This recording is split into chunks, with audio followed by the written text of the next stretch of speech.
everybody. Welcome back to Psychedelics Today, a weekly podcast exploring the science and culture of the emerging psychedelic field with your hosts Kyle Buller and Joe Moore.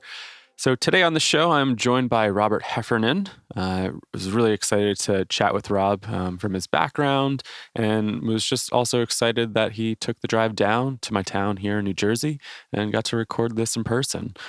So thanks, Rob, for making the trek down here and getting to do this interview in person. Always enjoy the in-person interviews a lot more. So I'll just read a little bit about Rob, and you'll definitely learn more about his work here on the show. So Rob is an independent researcher and activist who has been involved in the Vegetalismo, Santo Daime, and other traditions since 2000.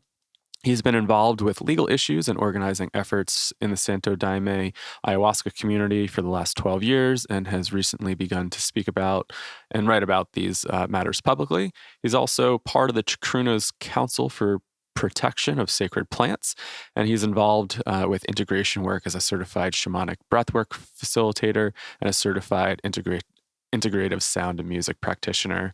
And he's also, this is also complemented by a long-term involvement with the Buddhist Dharma. And he's recently begun to write and speak about the integration of Buddhist Dharma and the medicine work. And so this interview is also in affiliation with the Chacruna Institute's upcoming conference, the Psychedelic Liberty Summit. This is happening at the Brava Theater Center in San Francisco, and it is taking place on April 25th to the 26th. So check that out. You can hop on over to chacruna.net, CHACRUNA.net, and you can find the links over there for the Psychedelic Liberty Summit. And I'll just read a quick little synopsis of what this conference is all about. So this summit will bring together experts from around the world to discuss the legal and cultural and political issues around the emerging psychedelic renaissance. Efforts to decriminalize and legalize psychedelics have picked up steam around the United States, with Denver recently decriminalizing psilocybin mushrooms and Oakland decriminalizing all natural psychedelics. In addition, advocates in Oregon are planning a statewide ballot initiative to regulate psilocybin in 2020. The topics addressed will include the process of applying for religious exemptions with the DEA, which is a topic that Rob and I cover a lot in this show. So I was really excited to talk about this stuff and the little nuances of the Religious Freedom Restoration Act and these exemptions. So really exciting. The conference will also explore psilocybin decriminalization initiatives, the right to annihilate and cognitive liberty, drug use, and human rights, ibogaine bills, and the upcoming FDA regulation of MDMA and psilocybin, psychedelic harm reduction, licensed healthcare providers, and psychedelic-assisted psychotherapy, the paradoxes of cannabis regulation and the NIDA monopoly for research cannabis, conservation of endangered species, human relationships to sacred plants and nature, and the list goes on. So yeah, this conference is really exciting. And then, I guess they'll also be officially launching the Council for Protection of Sacred Plants at the summit as well. So yeah, really excited with this interview with Rob, and we get into lots of these little topics in this interview.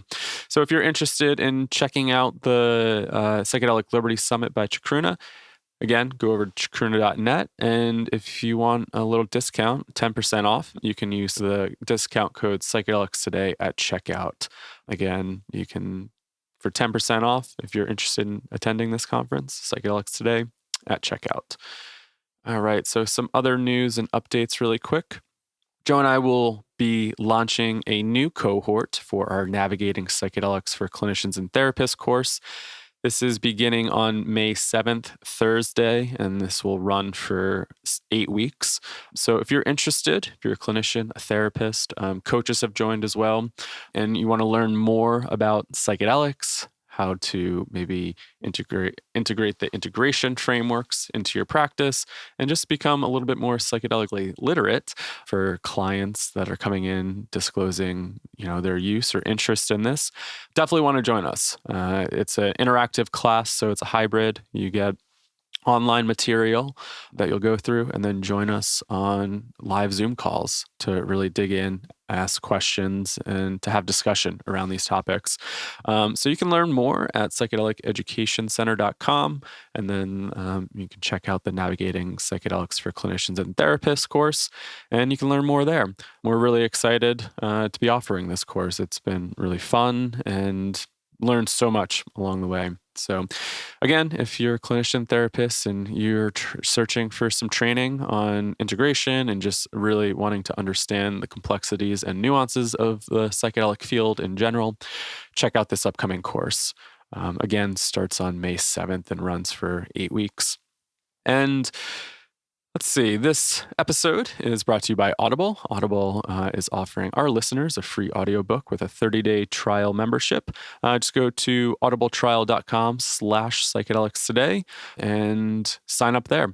If you're a fan of podcasts, I'm sure you will be a fan of audiobooks. I am starting to really dig audiobooks.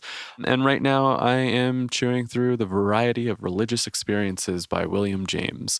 So if you aren't signed up for Audible, definitely go check that out. audibletrial.com/psychedelics today, or you can go over to psychedelics today/welcome and click the link for Audible. This episode is also brought to you by Soltara. Soltara is a ayahuasca plant medicine retreat center in Costa Rica. If you want to learn more about what they do down there, you can go to soltara.co or listen to my previous episode with Hallie Rose from the Thought Room, debriefing my experience there. So if you're feeling called to experience plant medicines in a safe retreat style setting, I definitely recommend checking out Soltara. And you can use the coupon code Psychedelics today at checkout to receive $200 off your next retreat. So again, check that out, soltara.co, and then you can use the coupon code Psychedelics today at checkout to receive $200 off your retreat. And be sure to subscribe to us on iTunes, Stitcher, Spotify, Google Podcasts, wherever you listen. Leave a review. That really helps us out on iTunes and Facebook.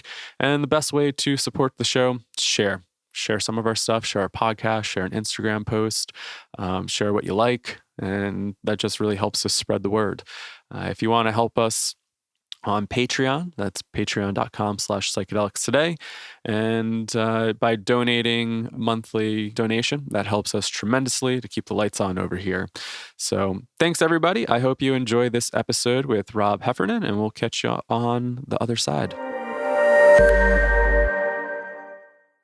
Robert Heffernan, welcome to Psychedelics today. Really excited to chat with you. So you're a member of the Chacruna Council for Protection and Sacred Plants, also have worked with the Santo Daime, and been doing a lot of stuff in this space for a while, it sounds like. Yeah, I've been drinking ayahuasca for about 20 years now, and Santo Daime about the same amount of time, about 6 months after that. And once I started doing that, I began to ponder and ask a lot of questions like, well, how does all this work? And how is this protected or not protected? What are the worldwide networks here? And then through asking those questions, I got deeper involved in helping to organize medicine community in various ways, first with the Santo Daime and organizing efforts and legal efforts, and then more broadly after that with the Ayahuasca Defense Fund and now Chacruna.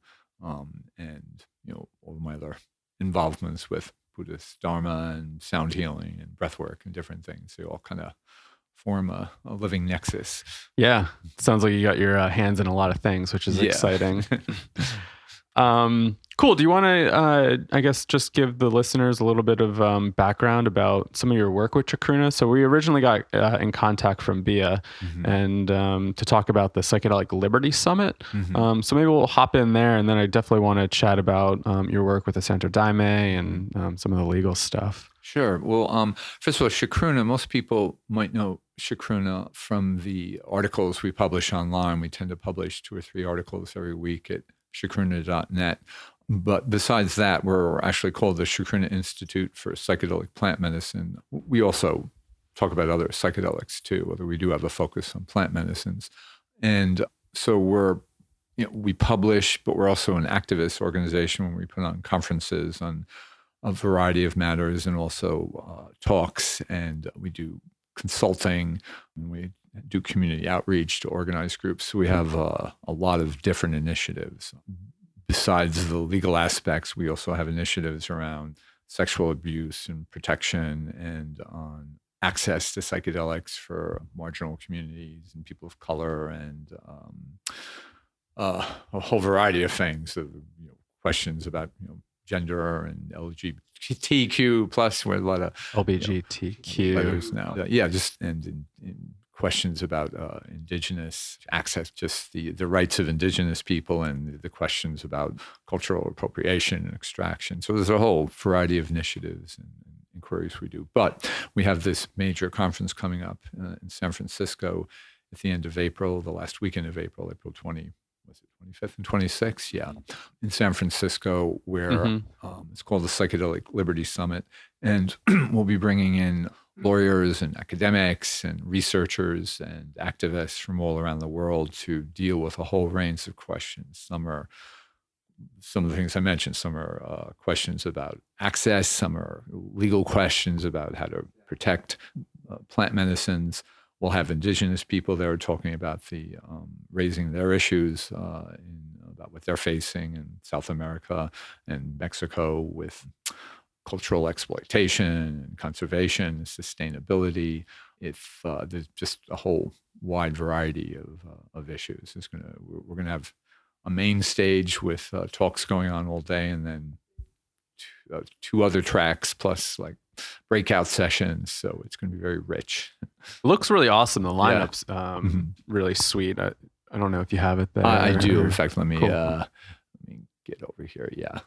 It's so rich that sometimes I'm almost like stop. It's like, I don't know how to describe it. It's, so much going on. If you look at the agenda, it's pretty amazing. Yeah. Who's there? So I could just rattle off some of the presentations. Yeah, that sounds good. There's the Sacred Peyote Conservation by a Native American woman. There's the Denver Psilocybin Initiative by that's Sean McAllister, who is one of our lawyers, actually. Monica Williams is talking about psychedelic psychotherapy and who will be included in it. She's a PhD researcher and person of color. There's another talk on peyote as a commodity. There's another talk on the status of MDMA, the assisted psychotherapy program, how things are developing on that. There's a talk by Jack Davis on psychedelic and the war on drugs and looking at cannabis legislation and other social justice movements. There's an issue about psychedelic medicalization and what's the landscape of drug development and commercialization. That's going to be a big combo, I bet. Yeah, that's a big thing on people's minds. Discussion on psychedelic law reform, on psychedelic integration,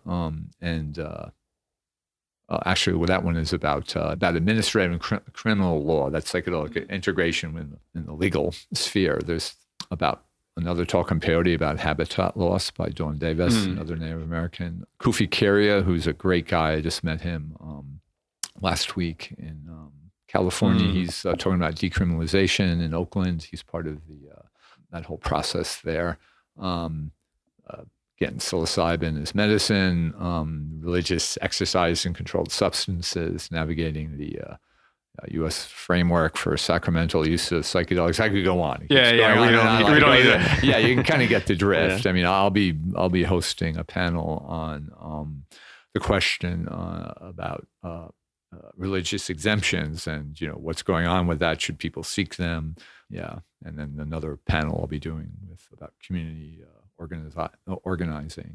And cool. And then this conference is happening in the Bay Area, correct? Yeah, in San Francisco? It's in San Francisco at the Brava Theater. Cool. So if this is out in time, definitely check the tickets out. Oh yeah, there's still tickets left. So please come. We'll have videos up of it afterwards, but it'll be different being there in person. Definitely. What's one track that you're really excited about? Well, I'm kind of excited about everything. The whole thing. In fact, I wish I could go. There's so many talks going on simultaneously. I wish I could go to all of them. It's the problem with conferences. Yeah.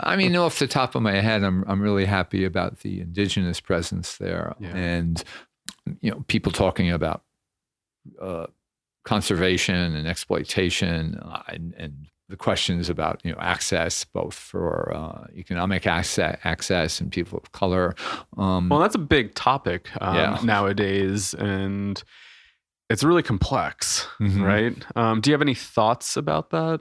I know it's a big topic. Yeah, but it's really multi-layered, Yeah. and it's kind of just took things by storm a few years ago. In a way, it shows it's sort of a good problem to have, in the sense it shows how quickly this field is developing, that there's controversies like that about access. What this is driven by, of course, is that the FDA has fast-tracked both MDMA and psilocybin as breakthrough therapies, and it's hoped that MDMA will be legal as Schedule, be 3 or 4 in. People were saying by 2021. That might be a little optimistic, but soon. And psilocybin, a number of years after that.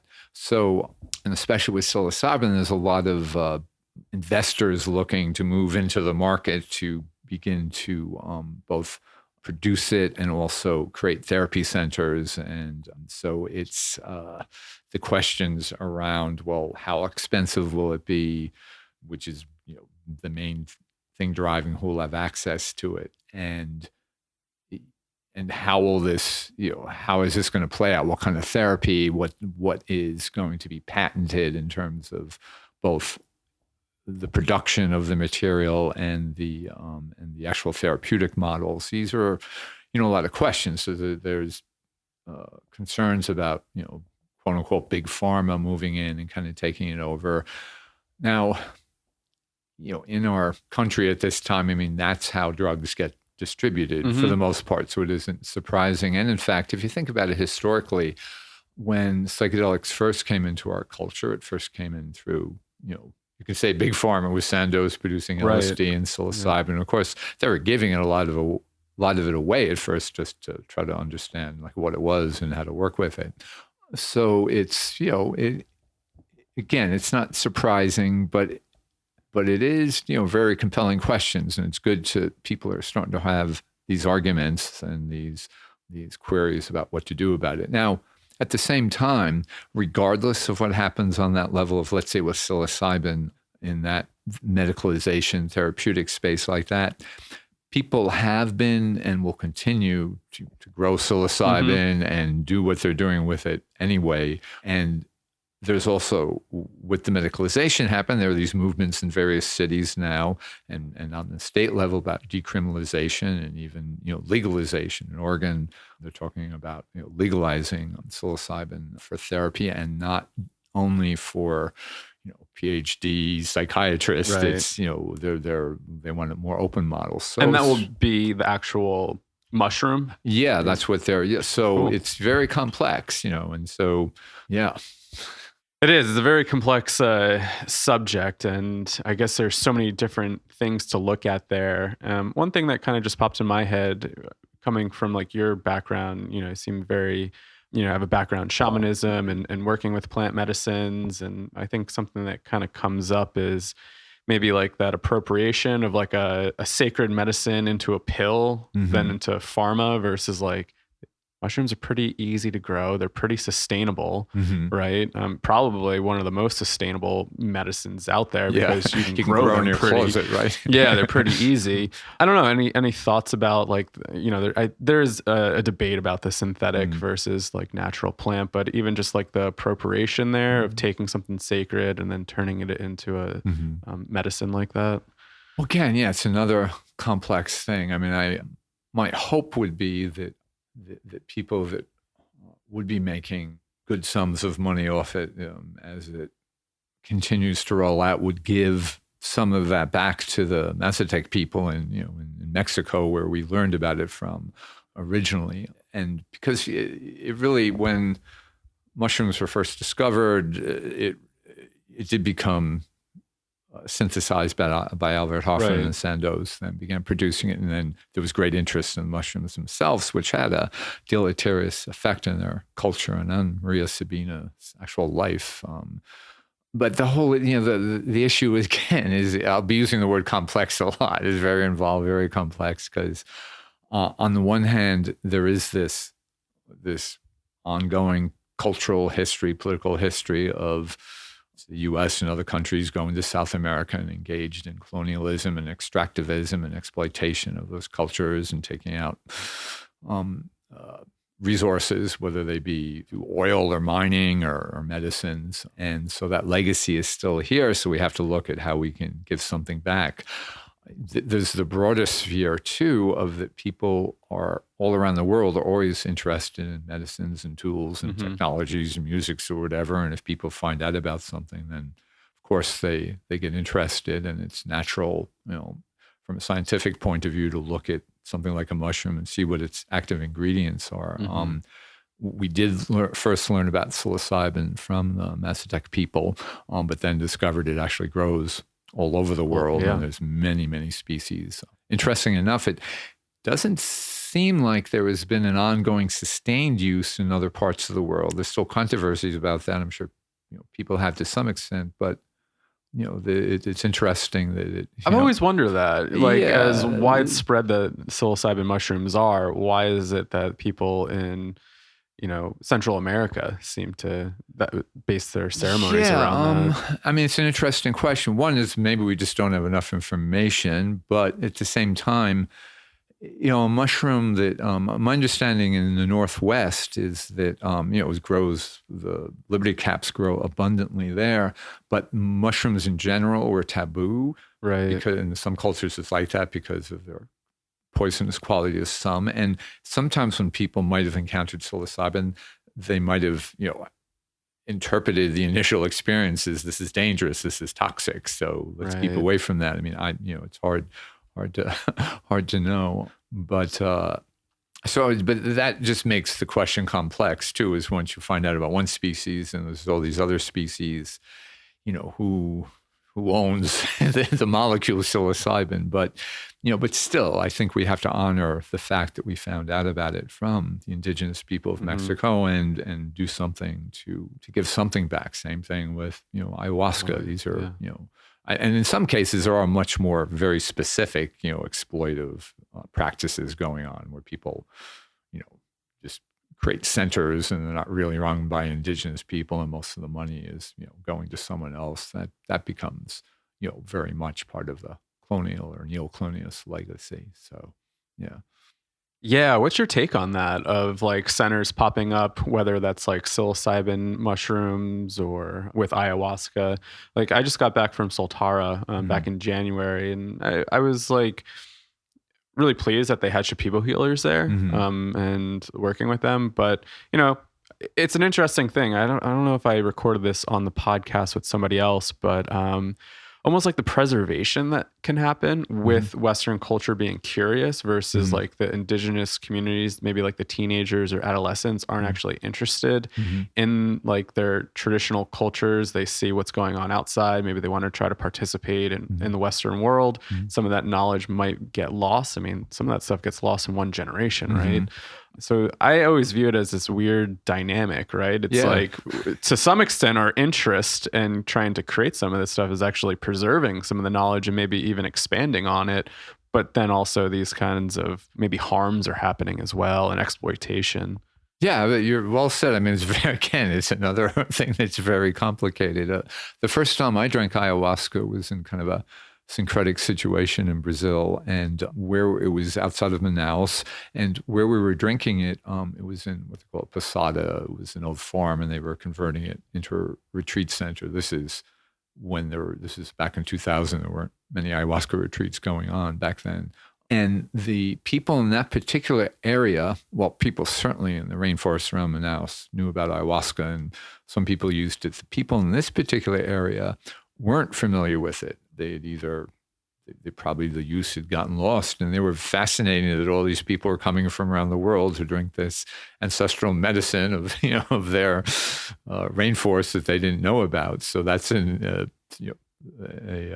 example of what you mean. And like you said, there are some older shamans were lamenting the fact that the younger people didn't want to be involved with their traditions, and this is making people interested again in some communities. But it also distorts things too, where you have some centers where they're catering to Westerners and you have shamans that maybe were treating people in their own communities that aren't doing that so much anymore, or they're changing the practices. So, and then the whole money thing can distort things in the community, creating, different class systems. So it's tricky. And some people are better than others thinking about and trying to address those issues in those communities. But it's very... Well, that's an interesting point that you bring up. And I was wondering about this with some of the centers. Are they treating local people, or is it just really tied to Westerners? And do you know of local shamans or centers that are still working with their local communities, or have they just totally embraced the Western world coming in because there's more money to make there and sustain their practices? Well, I've read about it both ways. I mean, there's some... And Bia's and other people have written about this in some of the books she's edited. There are some that see they can make a good living by catering to Westerners, which they have families and they want their families and their kids to have a good life. So they're going to follow the money. There's nothing unusual about that. But then it can leave their communities and traditional people behind, or the community traditions behind.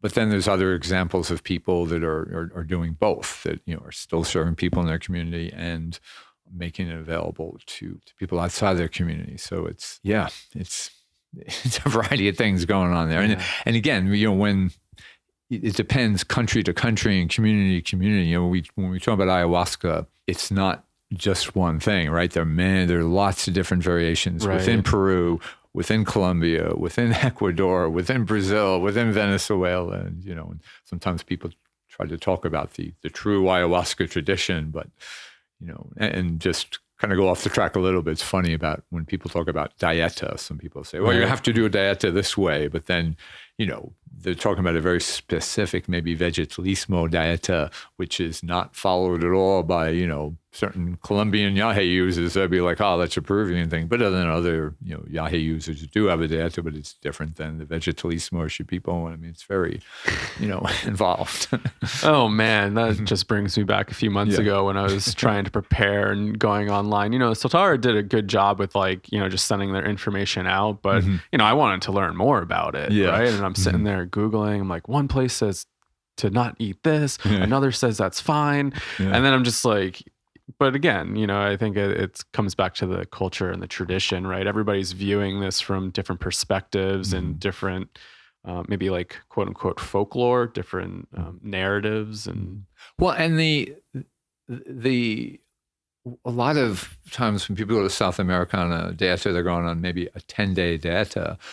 And I can tell this is a new, evolving thing. There were no 10-day dietas that people would do, in a community like retreat setting. You would do a dieta if you were becoming an apprentice for ayahuasca, or if you had a certain condition you were working on. It was enveloped in a whole multi-level tradition and program. But the getting together with people you don't know, with a particular shaman you don't know, and for 10 days on a retreat and drinking ayahuasca 4 or 5 times and being on this specific dieta, that's a new thing that's emerged in the last 10 or 20 years. And it's not a bad thing. And it's not even a bad thing for people who are in traditional communities necessarily, but it's not a traditional. So 10, 20 years ago, people wouldn't diet at all before taking, and I know even just that idea of group is so new too, within the past, 50 so years. Yeah. I mean, traditionally it was like the shaman that would just drink for the client. Well, it depends too. Like my understanding in the Shipipo tradition, there was group use too, as well as individual use. I believe it's in the, am I thinking of the Shuar or the Sequoia? Maybe it's the Sequoia. They definitely have group work where they lay in hammocks and sing all night. So there definitely is group work, but there's also, as you say, a lot of times you would go, let's say in the vegetalismo tradition, because a lot of vegetalismo is like mestizo. It's mixed race. Can you describe what that is? Yeah, it's native. It's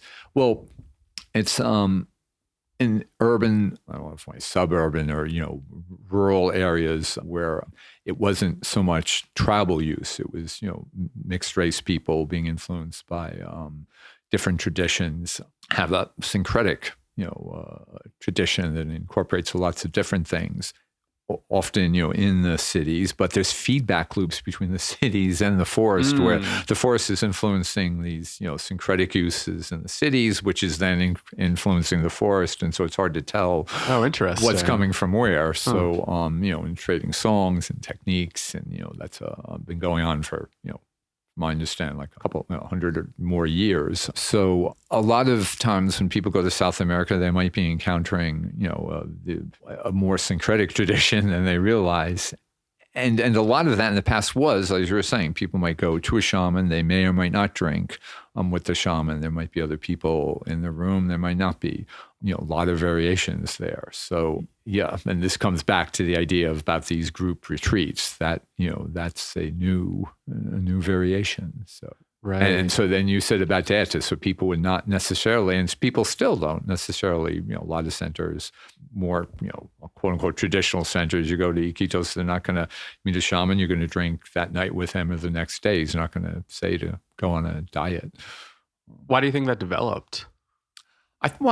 Because data is a real thing, right. And people are interested in it. And there were people that wanted to share that, whether they were in Shipipo or they were vegetalismo, and there's a lot of great benefits to it. There is, so that it just developed out of an interest both of people wanting to experience it and people wanting to share it, and it's not a bad model at all.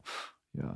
I enjoyed it. I felt a lot better. Yeah. And then you realize I could use some more protein and more, more vegetables on mine, but that's not the point. The point is sort of to really have a very minimal and really get in touch with the plants. And and I think even just part of the integration process, I think typically people think about integration as the process afterwards, but I even just think about the preparation and some of the sacrifice that you're putting into it, how you, for me, really paying attention to dreams, the different emotions that are coming up, feeling my body withdrawal from caffeine and sugar and kind of sticking with some of that frustration and stuff that's coming up.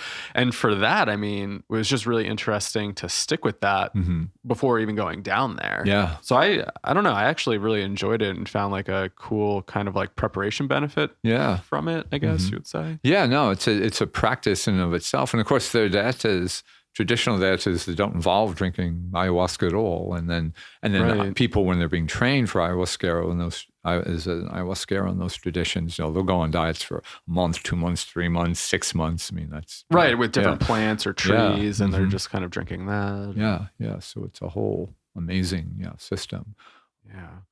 So I'm thinking about accessibility, coming back to that topic of accessibility, and I think something that just interests me about some of your background is working with the Santo Daime and thinking about the religious aspect. And I always think about different use contexts, right? The medicalization model is going to play a role. And I think an important role for people that want that level of safety, that level of care. They want to maybe get that dose if they can afford it.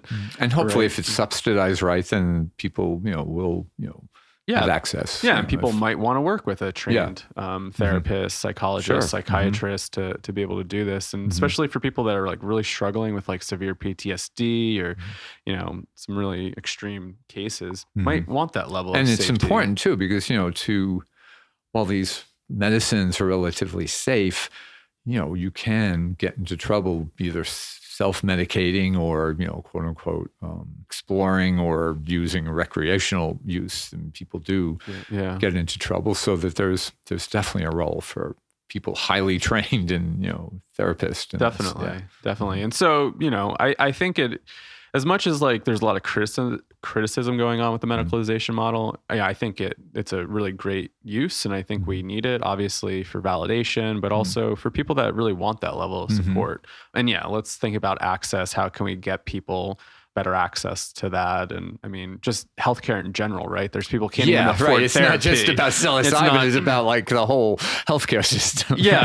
People can't even afford regular therapy. Right. Or they don't have health insurance, they can't access that stuff. So it's a whole different thing, just medicalization in general. But just even thinking about the religious use, and when I really think about psychedelics, just the kind of the spiritual exploration that I've done Mhm. in my early years with it, and like Mhm. how I viewed it. Mhm. For me, it's always been a very spiritual type of experience, Mhm. right? And like, what kind of container is created for that? And it Mhm. sounds like within maybe some of the church Mhm. containers, and these retreat containers where they're Mhm. not doing psychotherapy, it is kind of like, within personal exploration, spiritual Mhm. development, maybe Or even spiritual healing healing. and yeah, Yeah, yeah, yeah. Mhm. exactly. Mhm. So, yeah, I don't know. Can you tell us a little bit about like your work with the Santo Daime and just like the religious side of things? Sure. And, the Santo Daime, sometimes when people hear the word Santo Daime, they'll see videos online, and often what they see is the dancing videos because those are the more, they're more visually interesting. And it may sound like it's one like organization like the Catholic Church or something, and it's these very particular ceremonies, which there are. However, there's a lot of variations in the Daime. There's different lineages, different traditions, different organizations, different churches. There's been many, many splits over the years, and there's all kinds of ceremonies. There are the big dance works you see that can go on where people are dressed up very formally, and Mm. those works can go on. They're called works. Those can go on for like 10 to 16 hours. There's other ones done in complete silence where you're sitting in silence and stillness for 2 hours and you only sing for about a half hour. Mm. There's others that people are dressed far less formally, and they're done as much as possible outside, and it's mainly drumming with a looser form of dancing, and you might be working with tobacco and fire too. It has more shamanic and indigenous elements. So there's a big, wide range of ceremonies and lineages in the Santo Daime. I first began in the one that people would normally encounter, which was called Cephalurus, or it's actually called ice flu now, that radiated out of Mapia, a small village in the middle of nowhere in the rainforest. And then over time, I got involved with a different lineage out of Fortaleza with the Luis Menges, who was, let me say first, too, the Santo Daime was founded in the 1930s by how tall was he? He was a 6'5" black man, actually, Wow. only 2 generations out of slavery. Wow. And it's interesting, if you look at the early pictures of people in the Daime Church, they're all people of color, which is striking now because as it moved around the world, it's the United States, it's a lot of people who are white and look more privileged than And was that. this coming out of Peru, Brazil? No, Brazil. Brazil. Yeah, started in Brazil. And just a note on this thing about the composition of the Daime, the reason that it looks more white in the U.S. is actually a reflection of this still segregation in our society. We're not legally segregated, but most white people have white friends, most black people have black friends, most Latino have Latino friends, unless you're in a certain workplace or you're involved in activism or music or the arts, then it's the composition of your friendships going to be different. And since most people in medicine circles get involved through their friends or acquaintances and those networks, that leads to this kind of segregation and privilege, and that's one of the things in the Daime and other medicine circles I'm involved in that we're concerned about and want to are trying to do something about to open it up more to people. So, but that side note there. So when I first actually got involved with drinking ayahuasca, I never thought I wanted to be involved with the Daime because I thought, they wear uniforms, they sing hymns, what's that about? But then I got interested and found out that the hymns were very beautiful. The uniforms were, not a big barrier, and not all the works did people dress in such a formal way. And as you were talking about, the container was just so strong, and both in whether you're singing, the hymns, which again are very beautiful, and it has a very clear structure where, one of my Buddhist teachers talks about the freedom of restraint. There's a certain restraint to it because of these boundaries, but that also allows you then to really, go deep, either listening to the hymns or once you learn how to sing them, or if it's the container of the silence, just sitting together with people into that deep silence is really profound. Or the container of when you're doing the outside works with the drumming and the dancing and the fire and the tobacco, there's a really strong container there. And there's always people looking out for you to see, are people okay? Do people need help? There's also there's something to the container too, that at least when practiced right, there's a strong ethical container about personal boundaries and just an overall overarching concern about justice and love and charity and things like that are part of all medicine traditions, but not necessarily so explicit. When something, let's say, like in it's what unites it, in my mind, with, let's say, the Buddhist tradition, where we think of Buddhism as meditation, but and techniques like that. But there's also this profound, ethical foundation, which is just as important. So, all those elements make for a really powerful container when people are, of course, practicing it in the way that it's meant. There's all kinds of, it's a human endeavor, so there's all kinds of issues in the daime and around the world too. And just like in ayahuasca, shamanic ayahuasca circles, there's issues with power and sexual abuse I've encountered and had to deal with some of those in the daime too. Both. Can you give some examples of the ethical guidelines for that? Well, the basic ethical guidelines are in a work, basically you don't even, touch people unless you're someone who's going through something and you have a certain training and there's a certain agreement about, how to do that. And there's also, when you first come to a daime works, you sign waivers and stuff, but people also, again, if it's done right, tell you what the boundaries are on the side of the leadership and too. And in organizations that are well formed, those things are all written out and people sign documents saying they will and won't do. But because there have been issues around there where people do transgress that in big ways. I mean, there was an incident recently in South America where someone who was involved with he was first part of the mainstream daime church and then created his own, but he ended up, being accused of abusing at least 17 or 18 women, and so it's the problem with charismatic leaders all over the place, whether it's in a medicine church or the Catholic Church or the president of the United States or all over communities, right? Something that popped up in my head, and I'm wondering, what's the difference between the daime and then the UDV? Are they the same? Are they different? No, they're different. I mean, some people say the person who founded the UDV actually first experienced ayahuasca through the daime as well as native traditions. It's a little obscure there. What unites them is that they both are a syncretic mystical tradition, Christian, tradition that blends Christian, folk Christianity of South America with, indigenous and esoteric views. The UDV has a more centralized structure.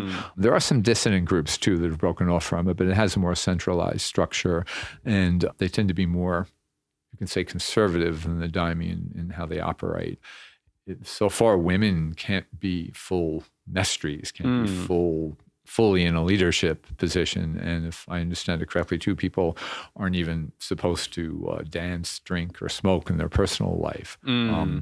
We don't, in the daime, people don't recommend people use alcohol or tobacco, but there's no prescriptions on that. And actually dancing is part of the daime works. But they're wonderful people, too, in the UDV. And we're all blessed by the fact that because they're so disciplined in their use and their approach, and that made big inroads in the legality, first in Central America, and then, of course, in the U.S. when they won the Supreme Court case. And so we all owe a lot to them, and for that.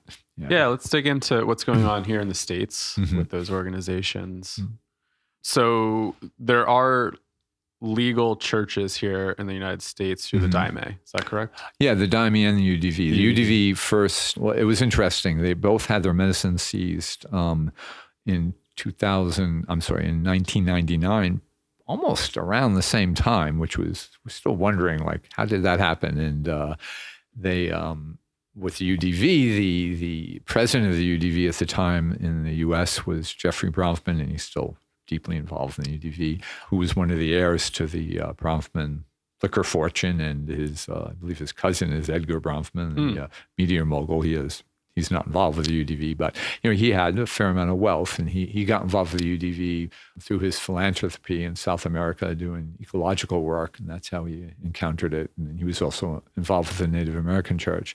And so when they seized it from him, they basically told them, well, look, if you do this again, we find this again, we're going to, arrest you. And they said, well, in fact, we're going to sue you and we want it back. We believe we have a right to do this under a law called the Religious Freedom Restoration Act. So they went through the whole court process on all the levels until it got to the Supreme Court and won a unanimous decision under the Religious Freedom Restoration Act, saying that basically the Religious Freedom Restoration Act, in layman terms, so I'm not giving the technical term, but basically it's saying that if there's a religious practice that countervenes a law, it's up to the government to show that that practice is a threat to the public health and safety or the environment, such that you can't practice it. And then the government, so it behooves them to show either why they can't practice it at all or why it needs to be limited in some way, but it needs to be the least restrictive way possible. And so the court ruled that the government didn't show that this was, a threat to the public health and safety, and that they could continue to use their sacrament. And then there were negotiations and arguments with the DEA about how to regulate it and so on and so forth. And eventually those were worked out, but that created a precedent for other groups then. And then the Daime then brought their case to court, and they won on the district level. And the government decided not to appeal it. And then after that, the DEA, as Daime churches came forward and said they wanted an exemption too, they basically gave it to them because, they were known quantity. And so that's now a template for other people that want to seek an exemption for the legal use of ayahuasca or for other plant medicines too. But the Religious Freedom Restoration Act doesn't just relate to plant medicines, relates to any religious activity. And in fact, it's been, in a lot of our views, distorted to, limit the rights of gay people in certain, companies where they're saying they're a religious corporation and they can deny, certain rights to gay people or women. It's a complex law that has some very unintended consequences. The only silver lining in is that the religious right kind of likes that law. Right. So unexpectedly, that helps protect entheogenic use too. It's another weird complexity. Yeah. So how many churches are here in the States between the UDV and the Daime? Well, if you know. Hard to say. I mean, the UDV, has a number in some in California, Colorado, New Mexico, I believe, in Massachusetts. I'm not sure where all the churches are. The Daime they have 5 churches that are explicitly, legal, that have a DEA exemption, and 3 in Oregon, 1 in Washington, 1 in California, 1 in Massachusetts. But there's a lot of Daime churches, some small, some larger, spread throughout the United States that aren't, explicitly legal. But that's the other interesting thing, that the government is not. After those court cases, it looks like the government has decided just not to pursue or prosecute ayahuasca. Yeah. Now, there are some other groups that have, at least one other group, and I believe maybe 2, that have actually put in a request for an exemption. The government just isn't answering them. They're not even answering the exemption request. So it's a fascinating, legal I wonder what's legal going situation. on there. Just like, we don't have time for this. It's not a priority, or we're just kind of letting it. I think, I would love to know what's in their minds. Yeah. As far best as we can tell, they're kind of just trying to do don't ask, don't tell, just kind of ignore it, because I don't think they would probably prefer not to have more precedents, not to, have it so clearly defined in case in the future, maybe if they do want to pursue it, but they're not, they understand it's different, that this is not like opioids and methamphetamine and, other Schedule I substances. They have some understanding of their spiritual and healing use of it, so they're not pursuing it. But it's really interesting. It is, and but many of us would like to see a clear avenue. Right. And we were talking about earlier about the group Soul Quest in Florida. They put in an exemption. They're a large ayahuasca church in Florida who at one time thought they were legal through a group called the Oklevu Native American Church, which claims to have the authority to give legal protection to people. But one, they don't. And two, they're not actually a Native American church. And eventually Soul Quest came to that conclusion too, but not before the DEA contacted them and said, hey, what you're doing isn't legal. You should go through this exemption process, which they did, but the government still hasn't answered them. And I believe they're actually have announced that they're going to go to court to force the issue. So we're going to see what happens there. Yeah, I remember I ran into Chris at a conference, the Arizona Psychedelic Conference that I was at, and brought it up to him. And same thing. He's like, we're open and operating. Yeah, It doesn't seem like they're going to be doing anything. Yeah, they could. If the government wanted to, they could say, "Hey, we told you to, okay, you put an exemption request, but you're technically, according to their rules that the DEA made up, which may or may not be constitutional, you're supposed to stop, doing the practice. In this case, drinking ayahuasca while they're deciding on it. But that, is pretty heavy burden on one's religion. Right. And people question the whole regulatory framework. Does the DEA really have that regulatory authority? Congress, didn't. Some lawyers argue, and in fact, I believe, a lawyer, Brad Barrett, I think that's his last name. Sorry, Brad, if I'm saying your last name wrong. In our conference is, I think, going to be addressing that, saying, hey, do they really have this regulatory authority? Congress didn't give them authority over religions, which is another interesting twist. But I didn't know that. That's interesting. That's a question. Of course, if they don't, then who does? I mean, there's a lot of, Right. Does that mean you got to go to court then for it to be decided? Other people are arguing, and that, well, the government actually, that this is an interesting legal argument, saying, well, after the UDV case, there's been established that ayahuasca can be used safely, so it's up to the government to go after you and say, no, you can't do this, and we're going to prove that what you're doing is wrong, but that you can claim until then you're legal. I don't know how, a lot of people would argue, well, no, that's not a clear legal basis. But some lawyers who are smart say, no, it is. So it's interesting.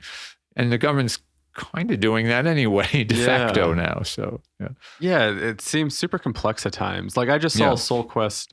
I'm pretty sure they posted it. They have a huge billboard. It's like Soul Quest Ayahuasca Church. And I was like thinking, like, is that drawing too much attention, or are they operating under a framework that, like, it's just, they're not really afraid that something's going to happen? Well, no, they publicize themselves. In fact, and there's this movie called From Shock to Awe, maybe you saw, and it involved veterans, some of whom drank ayahuasca in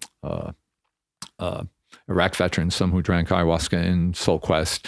I think another did MDMA therapy, and it was tracing their progress. And actually, during the film, I had tears in my eyes quite a lot of the times. And actually, it kind of changed my view a bit on Soul Quest. I really got a better flavor for who they are when I saw that. So, no, they're well known, and they're not hidden at all. In fact, I mean, someone tragically died there, not from ayahuasca. It was from apparently combo related, but it was unclear, like how that happened. I mean, combo in general is pretty safe, but people have died from it, especially if you drink too much water, or you don't drink enough water. Yeah, one or the other. I mean, apparently this person drank too much water and can do something. That's something to the sodium levels, I believe. Yeah, it can like really throw it off and kill you. That's unusual. That seems to be what happened with him. I'm surprised I didn't get a lot of press, because I saw that like hidden.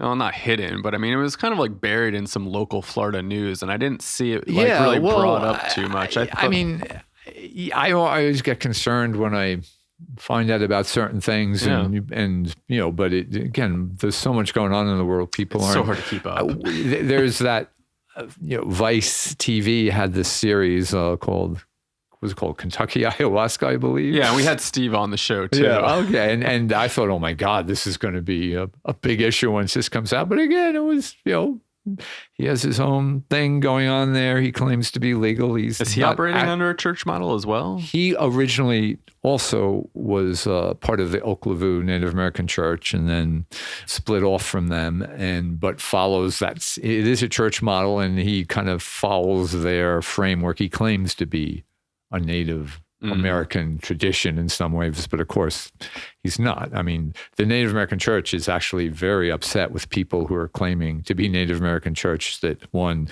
aren't Native Americans, aren't involved with any Native American traditions, certainly not involved with the Native American Church tradition, which uses peyote, not ayahuasca.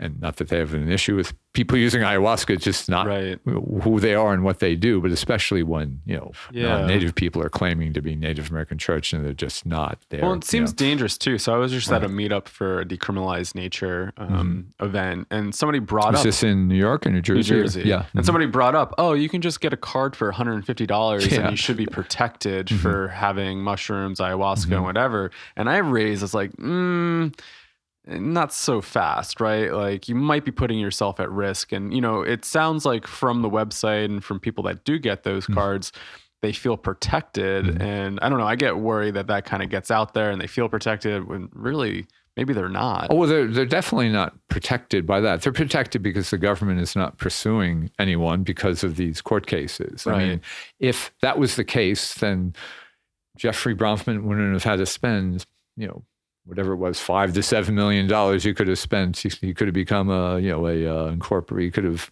become, I don't know how much it costs to become a branch of ONAC, Oklevu Native American Church.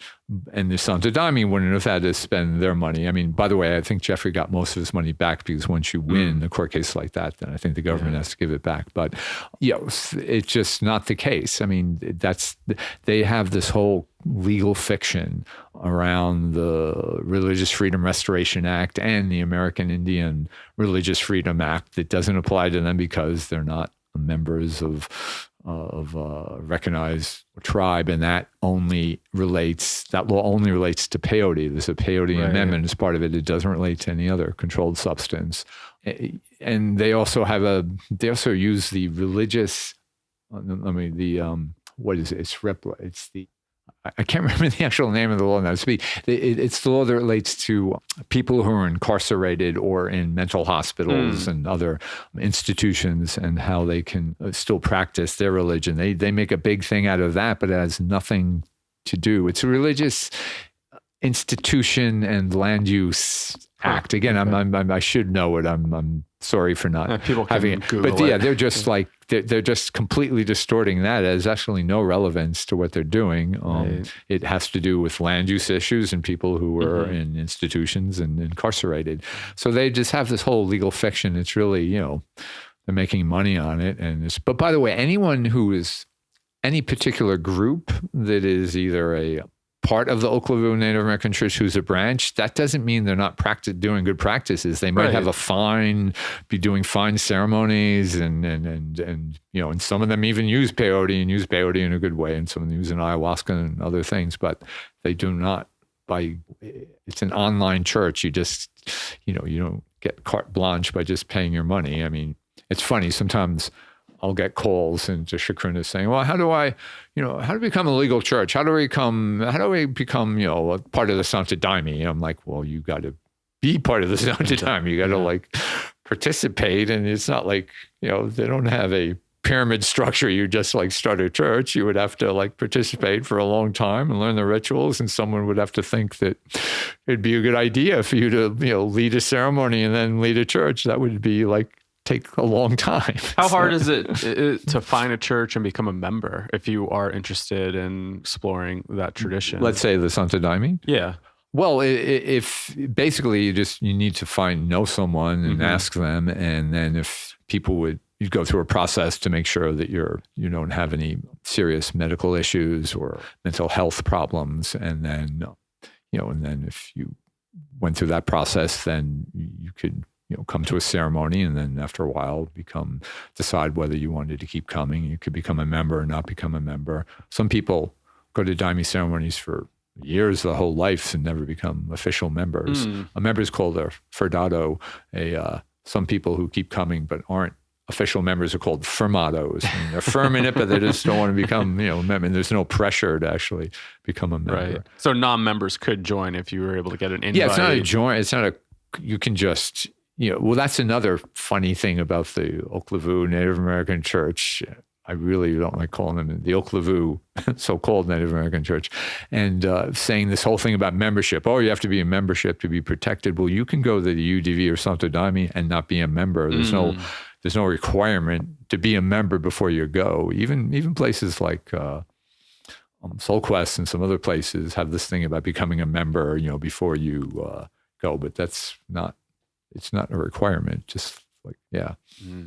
And say if you found a church, like, is it always based around like ayahuasca ceremonies? I'm sure they have other like ceremonies outside of using plant medicine. Like what's some of that tradition like? Well, in the Daime, for instance, there is the sacrament of marriage and baptism and these other things. They all usually involve drinking Daime too, although there's other activities, like we do integration work, we'll do breath works and meditation, and people, just like a normal church, a community organization, people get together and have food and music, so things like that. And then look into the larger the church is, the more there's concerns about community outreach. And I'm also involved with an incorporated ayahuasca church, and that's an initiative too now about how to give back to the community, the local community, but also the indigenous communities too. So yeah, there's other activities outside of drinking ayahuasca or Daime, but that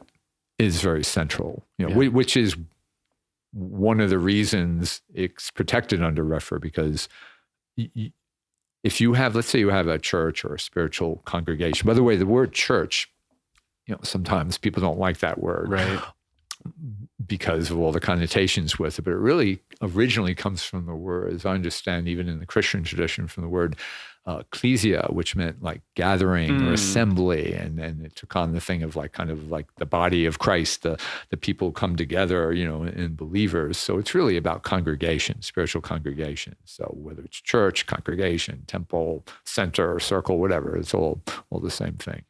But now I kind of lost the point I was making about but if you have a church, congregation, temple, and you maintain that, let's say drinking ayahuasca is just one part of it, it's not even that you have other practices too, and you don't have to drink ayahuasca. That's one of the things offered. And we also offer meditation. You can do all these other things. The government could argue then that, that's not essential to your religion, because you're saying, this is just one part of it, and you can do these other things. There are many paths here. But so you could choose that path. So, you're not protected under REFRA because, you don't have to do that. You can do these other things, according to what you said. Oh, that's interesting. Now, with the Daime, you can't have the Daime without the Daime. You take away the Daime, there's no there. Right. You take away peyote from the Native American Church, there's no there. You take away ayahuasca from the UDV, there's no UDV. Which isn't to say that we don't engage in other practices too, and we don't, and that any of us are saying there's only one way and this is the only way, but this is our way.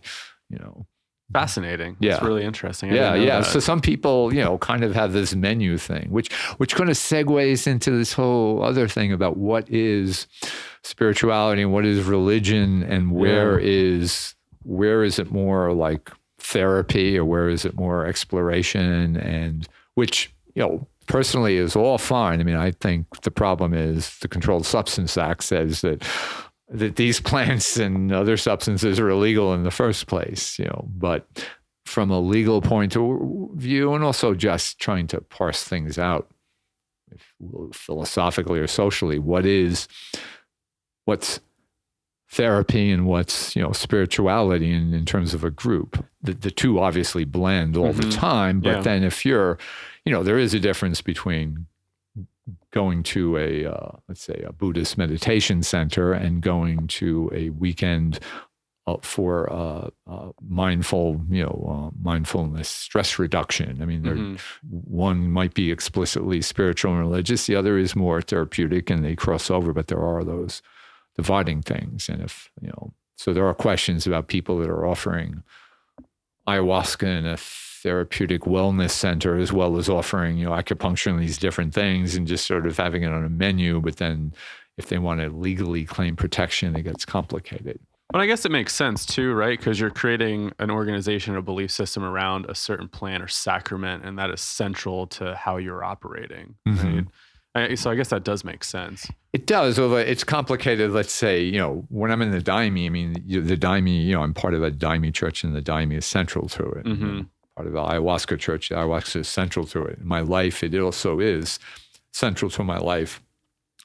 I see it as all part of Dharma, though I'm very involved with, Buddhist Dharma, and have been for a long time. And, in some big framework, if I had to, I could, not use plant medicines and still have, the core of my practice, you could say, although at this point they're so integrated, I couldn't really. Right, yeah. And this is just really interesting, because I was having a conversation yesterday with my friend about churches and religion and just spiritual experiences, and just thinking about like the different modes of getting there, right? And it's really about the experience, not necessarily, for me, I mean, sometimes it is about the vehicle, but there's multiple vehicles to get to this experience, right? Whether that's through breath work or ayahuasca or anything like that. And how, like, in some mainstream religions, it's like almost like taken away from the to have that experience. And so I was like even thinking about like, are there any religions that are just focused on the experience rather than, ayahuasca as being central to the experience? I don't know, incorporating other methods sounds really interesting, but to maybe get more legal, it's got to be focused around that one main thing.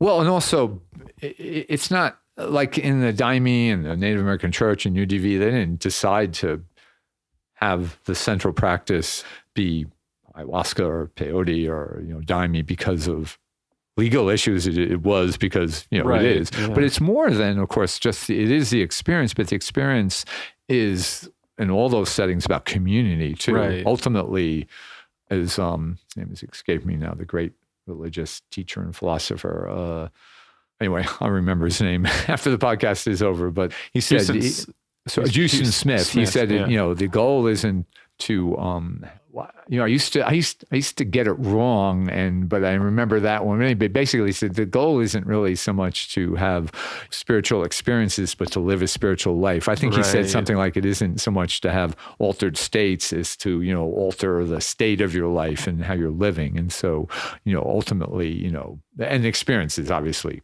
core to that, but it's how we integrate it in our daily lives. Yeah.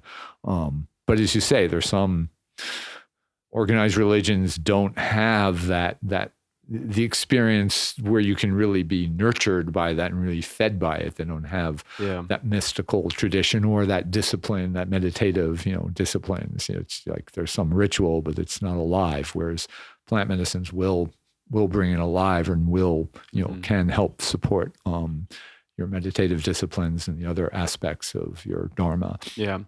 Yeah. And I think you bring up an important point about community. I mean, whenever I think about this work, community is like what always brings me back to say breath work. It's like, oh man, like, it's the experience, but I mean, really not the only reason, but a big part of the reason is the community that's formed there. People that have like-minded ideas, and they're coming together for a certain cause or certain reason. And I mean, that in itself is beautiful. And then how do you go back out into your other communities, which is also a challenge, going to these certain places and then coming back and not having it. And I mean, I would love to see like more things pop up in local areas. I was chatting with my buddy about just religion and spirituality yesterday. And, I wrote this paper I had a social justice course, and we had to go volunteer. And I volunteered at a church in my town at their thrift store, and I just worked in their warehouse. I'm not very religious. I didn't go to church really growing up, but it was so cool to go there and just thinking about the function of a church in a community and how it really breeds community and volunteer work and just bringing people together. And, I don't know, there's been reports about how the younger generations aren't attaching to major religions. And, I lived in Vermont for about 6 years, and Vermont was called like the godless state because everybody's more quote unquote spiritual up there. Right. And just thinking about the function of the physical church and the organization, and how those are almost central to communities, and what's going to happen when younger generations, they're seeing what's happening in mainstream religion and they're not feeling very connected to it.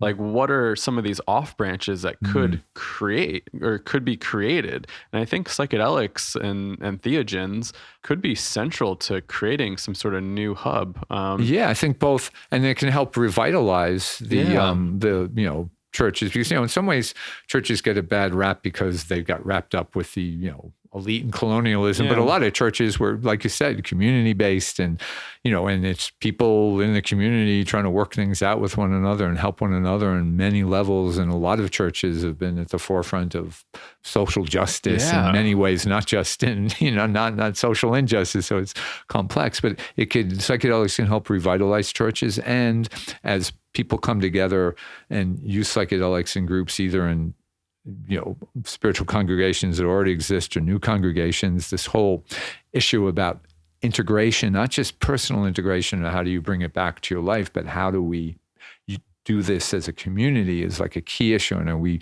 speak a lot about that a lot in Chacruna, but also in the groups I'm involved with, we're really pumping up that conversation. One of the reasons I got certified in shamanic breathwork and certified in sound healing as a sound and integrative sound music practitioner, and I'm become certified to teach meditation, is to engage in that process, to weave these things together so it is part of a singular whole and singular flow, because you need it all these different tools and modalities. Yeah. And I think a lot of the younger generation, like my generation and below, like maybe even going to yoga class and like these different workshops and finding community there versus like in the church. But it's kind of, it's weird. A lot of yoga places are more like a yoga studio. It's not like an ashram. Right. But then some people are finding their way out of it. It kind of comes back to that commercialization thing. Where is it, it gets mixed up, and how do we have it so people can make a good living, but it really is a community-based thing. Yeah. I wonder what the future is going to look like. Depends on what we do, right? It depends on how I speak and act in the world, and you and everyone listening to this podcast, as well as other forces that are much harder to control. But, do you think it's plausible to create a psychedelic church outside of, say, like the Santa Daime? Oh, people have, and people are. I mean, there's all kinds of. There are mushroom churches out there. There's different kind of ayahuasca churches that have originally related to different traditions in South America, but are changing now. Even the ayahuasca shamanic church I'm involved with, it's rooted in the vegetalismo and shipibo traditions, but they also bring in things from the Shuar and Sequoia, and a lot of those people are involved with the Native American church, but people are also psychologists and musicians. And so that starts to become part of the ceremonies and starts to become things around the ceremonies. But then other people are creating their own things with mushrooms or even, LSD or, whatever, in their own ways too. I mean, it's just a human thing. Yeah. It's interesting. I guess I've been so interested in this topic within the past week because our breathwork teacher, Lenny, mentioned he's like, I think there's somewhat of a role of psychedelics within clinical psychology, but he's like, it's for very minimal causes or reasons, right? He's like, I think the real potential where a lot of this stuff lives would be more within pastoral counseling. And within, because some of these existential things that come up within psychedelic experiences, some of these are fundamentally philosophical and spiritual at the nature of the experience, right? Versus pathological, and you have a disease and we're trying to treat you versus these are heavy existential and spiritual things that we're addressing here at times. Well, and a lot of the therapy actually kind of touches on that. Right. A lot of the therapy is really, at least in certain contexts, are looking to create kind of a mystical experience to blow out the depression or especially like end life use. And some of the, there was the famous study at Johns Hopkins studying like spiritual experience and giving it to people for that reason. Yeah. And there was a Good study Friday at too. NYU also, and I think at Johns Hopkins, kind of like the NYU things with religious professionals, but definitely plays a big role in pastoral counseling. Just when you're mentioning about therapy again, since we were kind of talking about this before, therapy definitely plays its own particular role. There was an article in, I think it was in Vice, about called "I Went to a Mushroom Retreat to Treat My Depression," and the person there was talking about how, it was a group retreat and there were facilitators there, but he needed a lot of facilitation and he felt kind of guilty spending the time with the facilitators, and he came away from it still kind of shook up. And, he had a therapist to go back to and speak about, but he realized someone like him, he didn't need like this kind of group model retreat. Right. He needed one-on-one. And so people need that. And that's something that groups too, that are using it, need to think about, like, who's coming, what do they need? And maybe it's good for them to be in the group setting, but what do they need afterwards? Do you have resources within your community or people you could point them to help them with that? Because, these are powerful substances. Yeah, and it's interesting because, when I think about like the ayahuasca tradition, usually done in a group setting or with these retreat centers. And then, my one experience when I was in Jamaica, That was with mushrooms? Yeah, I found like the group experience to be maybe a little overwhelming or just too much energy. And it really got me thinking, like, I think there's potential there for the group. Breath work works really well in a group for some reason. And not to say that these people didn't benefit, but, I think some people, are looking for that individual attention. And I sometimes wonder, like, how individual is a psychedelic experience where you need a lot more individual attention versus the group dynamics? Especially about release and stuff. There's some daime, it's interesting. There's some daime works where it's like, say, complete silence. There's others where you're free to like roll around the ground and cry and scream and do all this stuff. And that's what sometimes people need. But if you're in, let's say, a certain mushroom ceremony where it's like, oh, let's keep it calm, but you're like the existential force of energy is like, what do you do?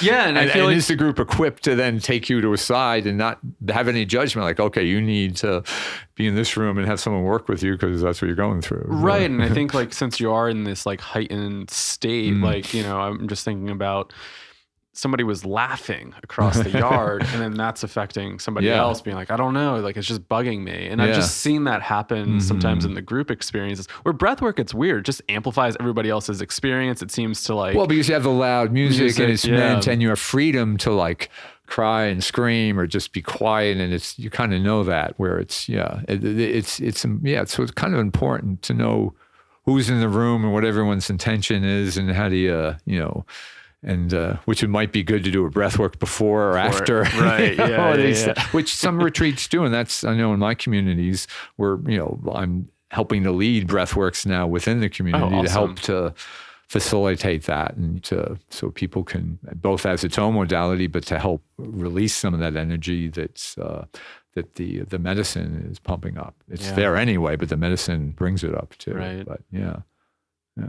Rob, I think we're over we could time. talk forever about it. I'm enjoying this conversation. I could talk for hours about this, and we've only scratched the surface. I know, right? there's so much. Yeah. Is there anything that, might have came up during this that you really want to highlight or any big takeaways from this conversation that you just want to like? Oh, just briefly, if you can, come to the Psychedelic Liberty Summit in California, and please visit shakruna.net and read all the articles we have and the different things that different initiatives we have. And, we've been talking about integration and community. And I mentioned being involved with Buddhist Dhamma, and that's another big project of mine about talking about how these things weave together. And I know for me in my life, it's really been essential to have a meditative practice every day to develop concentration and mindfulness and open-heartedness, and all the other practices that are part of Dhamma about patience and working with energy and being non-judgmental and developing discernment, all those things I would say are essential for everybody, no matter what you're doing. But if you're involved with psychedelic medicines that are opening up all these energies in your psyche, it's really important to have some kind of modalities like that to help you, understand who you are and who everyone else is and what we're doing here and what we can do better. Do you have a personal site for that? I know you did a workshop in that with the New York actually, Psychedelic Society I have the Psychedelic domains for, I do these talks now called Ayahuasca. I did one recently with the former abbot of Zen Mountain Monastery, who is also involved with plant medicines too now, as well as being a Zen teacher. But I do have the domains called dharmawaska.com, dharmawaska.org, and dharmawaska.net, and I will be populating those, and I'm beginning to write about it as well as speak about it. Yeah. Cool. And also, if you're in Brooklyn, I'm going to be doing a breath work with the Brooklyn Psychedelic Society on March 22nd. I wish I could remember the name of the place, but if you go to the Brooklyn Psychedelic Society Facebook page, or you can find it there. Yeah. Cool. So New York, New Jersey, check that out. Yeah. Awesome. Well, Rob, this has been awesome. I really appreciate you taking the time and actually coming down to my town and recording this in person. I think this is like the first time I've had some sort of Psychedelics Today thing happen in my town. Oh, great. This is pretty awesome. I wanted to meet in person. It's also a lovely little town nestled into the hills here. So, yeah. Awesome. Well, thanks so much. I really appreciate it. Well, thank you, Kyle. Thanks for all you do.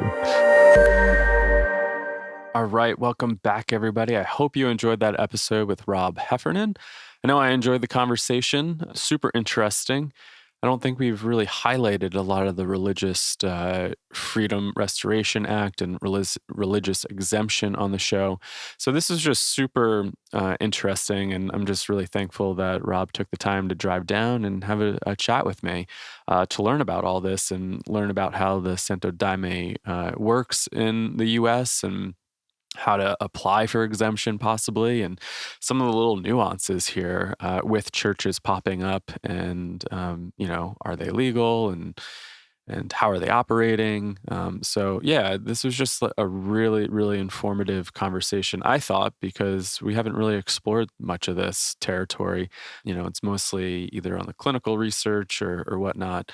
But I think the religious and spiritual uses of psychedelics is just super fascinating. And I don't know, I think coming back to this comment that I mentioned at the end of the interview, something that Lenny Gibson said during a weekend was, like he really thinks that, the possible future here with psychedelics could be within like the pastoral counseling and religious framework. So I don't know. I think there's something there. And with decriminalization happening and people using this, kind of through this cognitive liberty approach that we should have the right to explore our own minds, what does that really mean? Why do people want to explore their minds? And, part of the way I view it is sometimes these are very spiritual experiences and really kind of operate outside of a lot of frameworks. And, people rediscover different parts of themselves and develop a new relationship to the universe or God or, whatever you believe in. And so,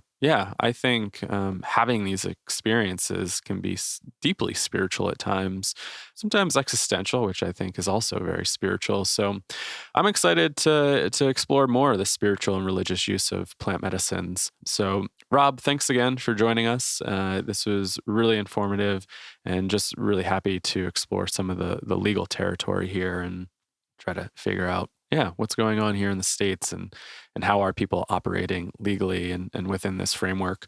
So again, if people want to check out the upcoming Psychedelic Liberty Summit by Chacruna Institute, you can do that by checking out chacruna.net. And if you want 10% off, type in the code Psychedelics Today at checkout and you can receive that. And again, that's happening on April 25th to the 26th in San Francisco. All right. And I hope everybody enjoyed this show. Again, if you like what we're doing here at Psychedelics Today, be sure to subscribe on iTunes, Stitcher, Spotify, Google Podcasts, wherever you listen to. Leave a review, share a podcast, share a post somewhere with your friends, colleagues. And if you want to help us out by making a monthly donation, you can check us out at patreon.com/psychedelics today. And that helps us out tremendously to help keep running this show. So thanks, everybody. I hope you enjoyed this show, and we will catch you on the next episode of Psychedelics Today.